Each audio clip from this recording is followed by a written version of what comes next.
बहुत खूब कहा गया है कि युद्ध केवल दो समूहों के बीच होता है, लेकिन उसका असर व्यापक होता है।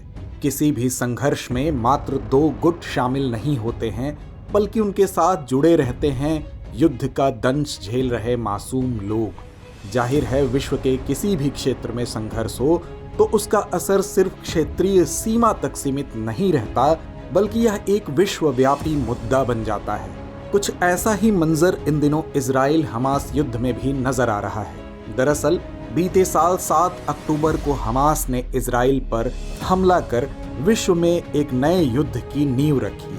आंकड़ों की माने तो उस दौरान करीब 1400 लोगों की मौत हो गई थी।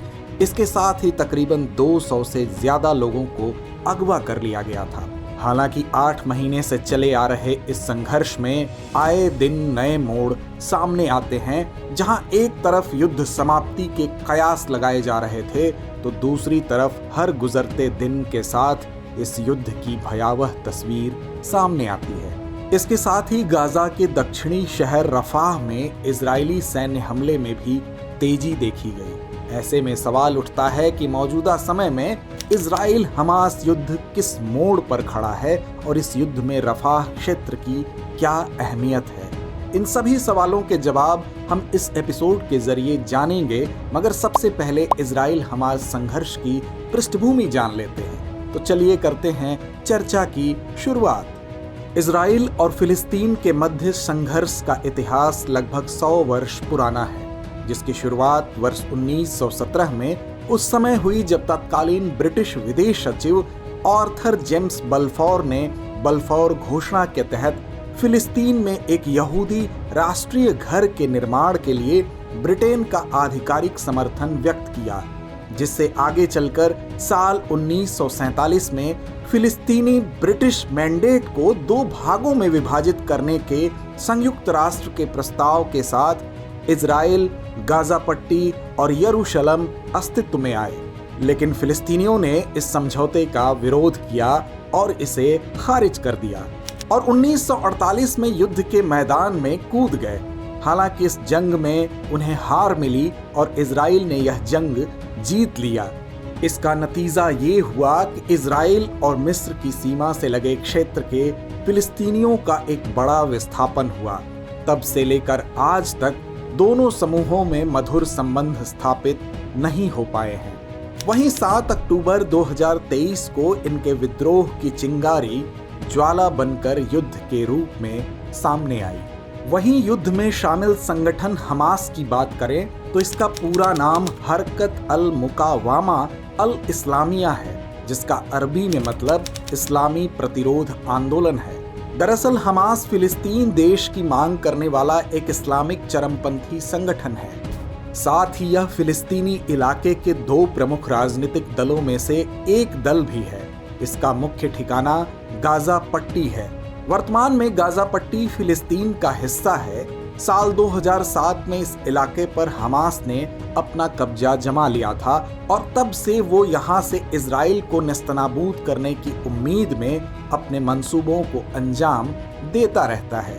इस संगठन को साल 1987 में मिस्र और फिलिस्तीन के मुसलमानों ने मिलकर बनाया था। इसका मकसद इजराइल प्रशासन की जगह इस्लामिक शासन की स्थापना करना है। इसने साल 1992 में खुद की एक मिलिट्री विंग बनाई थी। इसके समर्थक देशों में ईरान का नाम सबसे आगे आता है। वो इसे आर्थिक मदद के अलावा हथियार और ट्रेनिंग सुविधाएं भी मुहैया कराता है। हालांकि इजराइल और अमेरिका समेत यूरोपियन यूनियन, ब्रिटेन और कई दूसरे देशों ने हमास को आतंकवादी संगठन का तमगा दे रखा है। वहीं हमास का मुख्य क्षेत्र कहे जाने वाले गाजा पट्टी की बात करें तो यह 41 किलोमीटर लंबा और 6 से 12 किलोमीटर चौड़ा एक क्षेत्र है, जिसमें 2.3 मिलियन से अधिक फिलिस्तीनी रहते हैं। इसकी गिनती दुनिया की सबसे घनी आबादी वाले शहरों में की जाती है। वहीं इस युद्ध की आग सेफ जोन कहे जाने वाले गाजा के दक्षिणी छोर रफाह तक पहुंच गई।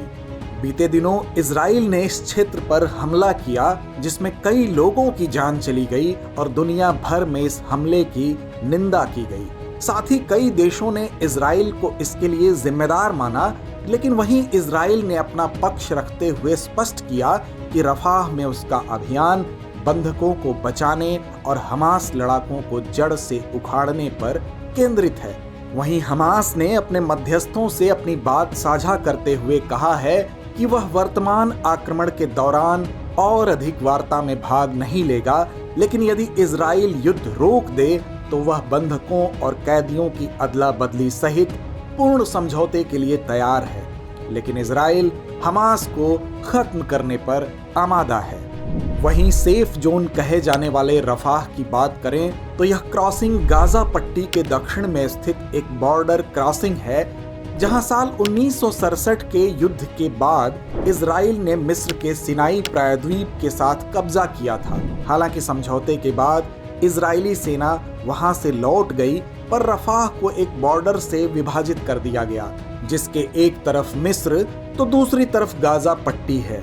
वहां पर एक बॉर्डर क्रॉसिंग बनाई गई जो आज की तारीख में गाजा में जाने के लिए एकमात्र जमीनी जरिया है। दिलचस्प बात है कि इस पर इजराइल का सीधा नियंत्रण नहीं है। इस क्रॉसिंग के एक भाग को मिस्र संभालता है। हालांकि गाजा में किसी भी सामान के प्रवेश के लिए इजराइल से अनुमति लेनी होती है। बहरहाल अब देखना बाकी है कि इस विवाद में आगे क्या मोड़ आता है। हालांकि यह कहना गलत नहीं होगा कि इन घटनाओं ने मध्य पूर्व के राजनीतिक परिदृश्य को एक नया आकार दिया है। ऐसे में इतने बड़े क्षेत्रीय संकट को रोकने के लिए तत्काल कूटनीतिक प्रयासों की आवश्यकता है। स्थिति गतिशील और अनिश्चित है, इसलिए तनाव कम करने के लिए वैश्विक सहयोग की भी आवश्यकता है।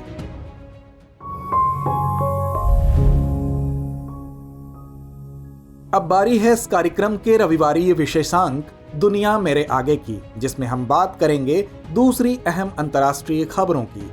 हमास संग चल रहे संघर्ष के बीच इजराइल की सेना ने मिस्र के साथ गाजा की सीमा तक चलने वाले रणनीतिक गलियारे पर नियंत्रण करने का दावा किया है। वहीं रिपोर्ट्स के मुताबिक फिलाडेल्फिया कॉरिडोर के नाम से जाने जाने वाले इस क्षेत्र पर कब्जे से इजराइल को भूमि की एक पट्टी पर नियंत्रण मिल गया है। हालांकि गलियारे पर कब्जा करने से मिस्र के साथ इजराइल के रिश्ते जटिल हो सकते हैं। वहीं मिस्र ने इस पर अपनी प्रतिक्रिया देते हुए कहा है कि रणनीतिक गलियारे में सैनिकों की कोई भी वृद्धि देशों के 1979 के शांति समझौते का उल्लंघन होगी। अमेरिका और ताइवान के साथ रिश्तों में आई तल्खी के बाद चीन अरब देशों से संबंध साधने की कवायद में जुट गया है। दरअसल इन दिनों अरब देश के कई राष्ट्राध्यक्ष चीन पहुंचे हैं। इस प्रतिनिधि मंडल में मिस्र के राष्ट्रपति अब्देल फतह अल सीसी, बहरीन के राजा हमद, ट्यूनीशियाई राष्ट्रपति कैस सैयद और संयुक्त अरब अमीरात के राष्ट्रपति शेख मोहम्मद बिन जायद अल नहयान शामिल हैं। मीडिया रिपोर्ट्स के मुताबिक ये नेता चीन अरब राज्य सहयोग मंच के 10वें मंत्री स्तरीय सम्मेलन के उद्घाटन समारोह में भाग लेने पहुंचे हैं।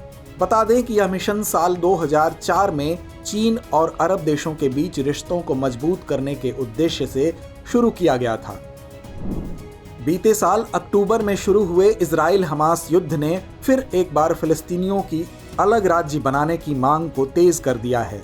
वहीं इस बीच नॉर्वे, स्पेन और आयरलैंड फिलिस्तीन को एक राज्य के रूप में मान्यता देने वाले नवीनतम देश बन गए हैं। इसके साथ ही संयुक्त राष्ट्र के 193 सदस्य देशों में से 145 देशों ने फिलिस्तीनी राज्य को मान्यता दे दी है। तो व्यूवर्स, आज की चर्चा को यहीं विराम देते हैं और नोट करते हैं आज का सवाल। इजराइल हमास युद्ध का वैश्विक भू राजनीति पर क्या प्रभाव पड़ रहा है, विवेचना कीजिए। डियर व्यूअर्स, अपने एग्जाम की तैयारी को और बेहतर करने के लिए हमारे चैनल को लाइक, शेयर और सब्सक्राइब करना न भूलें।